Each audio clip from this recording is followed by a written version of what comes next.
Hello guys, welcome back to my channel. আমি জয়া। তোমরা সবাই কেমন আছো? আশা করি ভালো আছো। আমি যাচ্ছি আমার বাপের বাড়ি জামাই ষষ্ঠীতে। তো আমি আমার বর বেরিয়ে পড়েছি জামাই ষষ্ঠীতে বাপের বাড়ি যাওয়ার জন্য। রওনা দিয়েছি, রাস্তা দিয়ে বেরিয়ে পড়েছি। তো তোমাদেরকে বলে দিই, আমার বাপের বাড়ি হচ্ছে বইচি আর শ্বশুর বাড়ি হচ্ছে আঙ্গারসন। শ্বশুর বাড়ি থেকে বাপের বাড়ি বেশি দূর নয়, কাছেই। তো চলেও এসেছি। এটা হচ্ছে বোন আর এটা হচ্ছে বৌদি।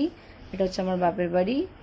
আর এই যে কাটাকুটি তোড়জোড় চলছে, রান্নাবান্নার চালু হয়ে গেছে। সব রান্নাবান্নার তোড়জোড়, সব রান্নাবান্না বৌদি করেছে। তো আসার পরেই এই যে জামাই আদর চালু হয়ে গেছে। এটা হচ্ছে আমার মা।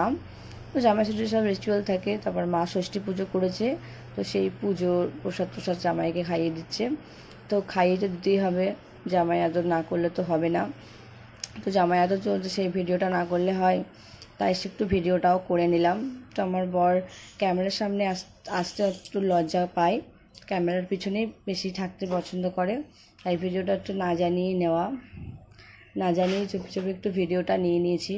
জামাই আদর চলছে আর ভিডিওটা নেব না, সেটা কি হতে পারে? তাই একটু ভিডিওটা নিয়ে নিয়েছি জামাই আদরের। দেখো আমার মা আমার জামাইকে খাইয়ে দিচ্ছে কত কিছু, আর আমি এই যে পাশে বসে আছি, দেখছি আর ভিডিও করছি আর ছবি তুলছি। আমাকে তো খাইয়ে দিচ্ছে না।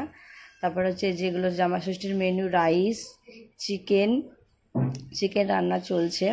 তারপর আর অনেক কিছু মেনু হয়েছিল, যেমন হচ্ছে চাটনি, পাঁপড়, মিষ্টি, তারপর দই, স্যালাড, এসব অনেক কিছু জামাই ষষ্ঠীর সব মেনু হয়েছে। আমার সব খাওয়া দাওয়া করা হয়ে গেছে। এই যে বৌদি খাচ্ছে, আমাদের সব আগে খাওয়া দাওয়া হয়ে গেছে। তারপর আমার বরেরও সব খাওয়া দাওয়া হয়ে গেছে।